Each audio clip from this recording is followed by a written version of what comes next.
Hey guys, what is up? My name is Cyphrack, and I'm back on PC Part Picker because I want to go over my computer that I'm using right now. It's completed and has been, and I just want to say first off, thank you for the views I got on my last video about the theoretical Ethereum mining rig. I think the only reason why that really got views was because of the fact that people might have been looking for how to build an Ethereum mining computer so they can start crypto mining.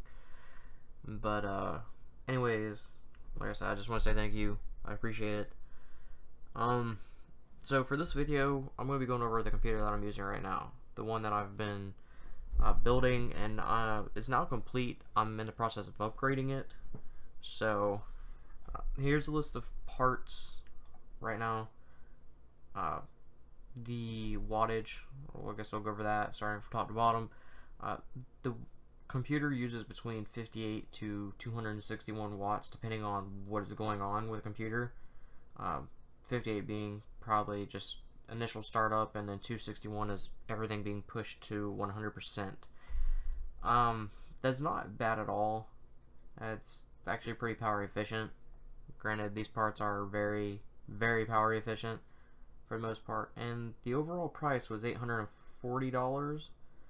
The only thing I have not done yet was edit the memory, because I did order another stick of Crucial memory, but we'll get right into that.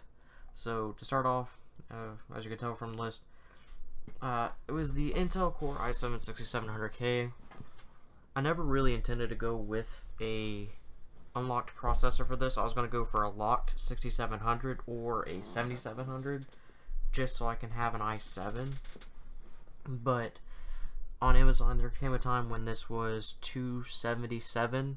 I told myself when I seen it for $285 that if it went any lower that I would buy it, and it did. So I was like, well shit, I gotta keep my promise to myself. So I bought the i7-6700K, and it works fabulously actually. Have not had any trouble streaming, haven't had any problem running any software. It works just fine. But with this being the Skylake platform, anything after this, I guess, you now have to buy an aftermarket cooler if it's unlocked. So I had to get an aftermarket cooler to cool this thing, otherwise this thing would downclock or just fry. So let's get on to the cooler, which is the Be Quiet Pure Rock Slim cooler. It's a tower cooler, has 3 heat pipes running through it, and it has, I'm not too sure of the fan size. The fan size is, it's not saying that I can see, but it's a 120 millimeter fan. Okay, but this thing, it's nice and quiet. It's like Be Quiet focuses on everything being as silent as possible. Granted, moving parts do create sound no matter how far technology has come, but it also has the ability to cool up to 120 watts. Luckily, the processor doesn't get that high. I think it's like 95 that it gets at, and it fits the socket. The only problem I have had so far with the cooler is the mounting pins, which would be these things here. One of them is not actually secured correctly. I'm not too sure if that's a defect in the pin or what, but it will not secure. So I've been keeping an eye on it because, as you'll see when I get to the case, I have a side panel window, so I can keep an eye on everything, and it's actually easy to get in it and mess with it, because it literally, there's no obstruction to the case itself or to the components. Now all this is going into the ASRock Z270M Pro 4 motherboard. It's a micro ATX motherboard, and it's a Z270, which means that I can overclock with it. This motherboard also just supports 2 M.2 slots. You can run dual video cards if you wanted to. I don't plan on it at this point in time because the clearance I have, and honestly I would rather go for one strong video card than to run dual video cards. What I would say is nice about this is the fact that it has the 4 slots for RAM, which you normally won't get for too many micro ATX motherboards, and the fact that it has 2 PCI slots, or not PCI, 2 M.2 slots.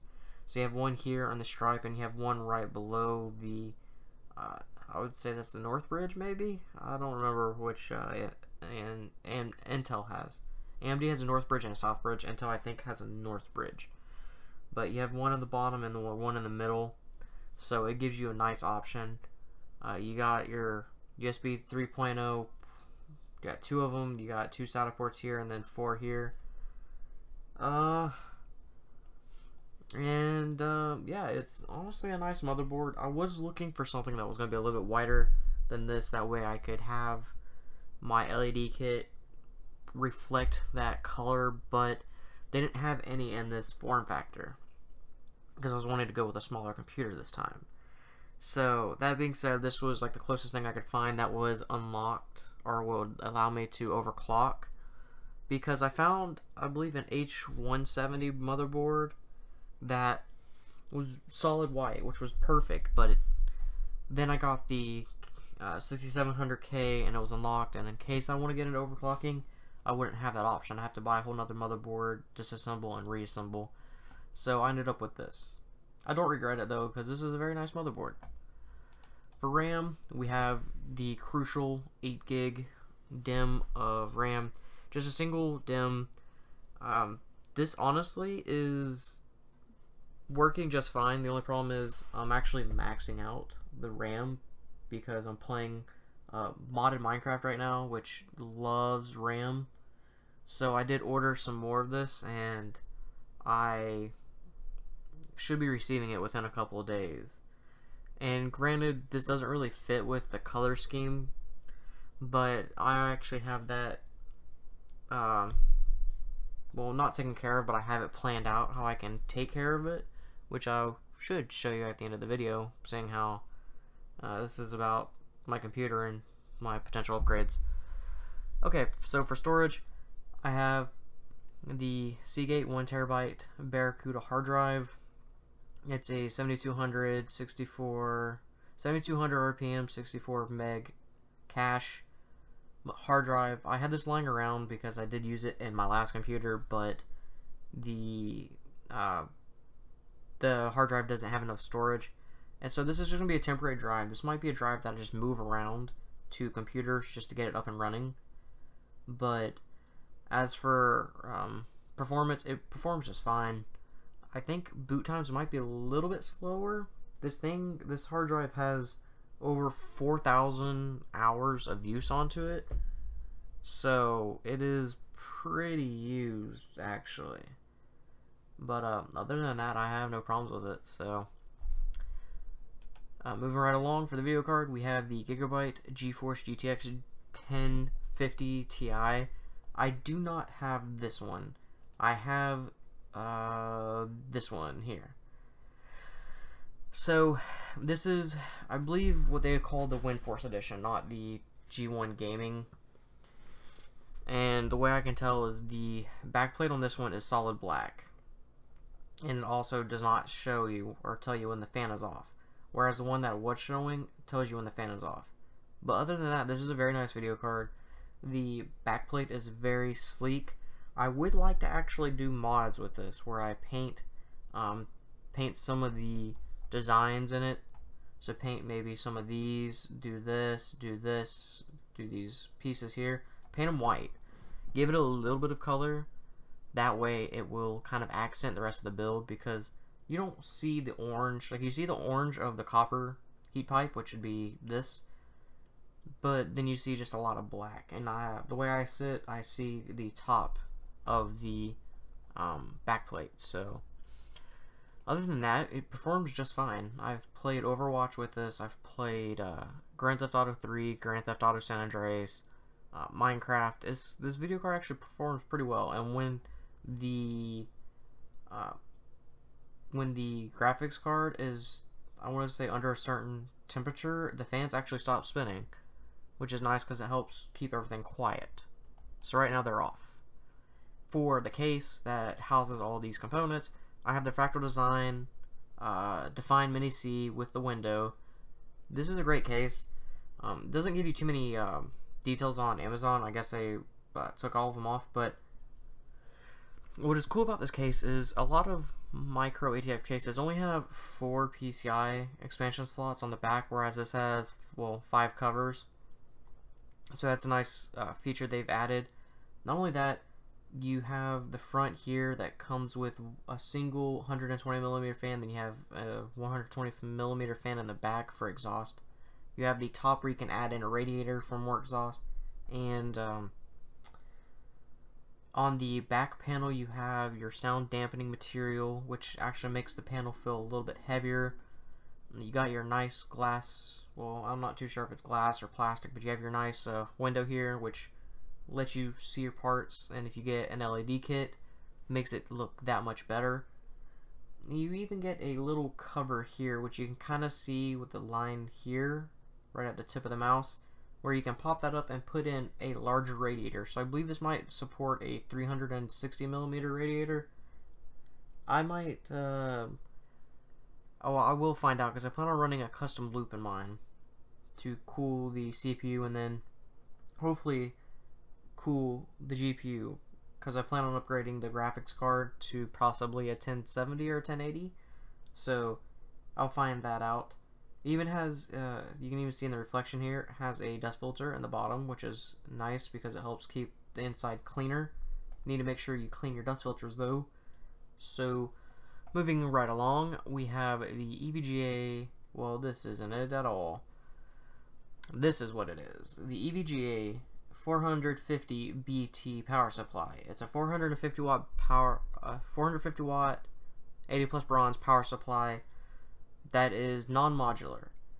But the nice thing about this power supply is when I bought it, I only paid 20 bucks for it because I guess it was a new item, and that was just a great price. You couldn't beat it, so I was like, screw it, we're buying it, and we're actually not even using the full wattage or anywhere close to it. I think we're might be 3/4 or a little over half actually.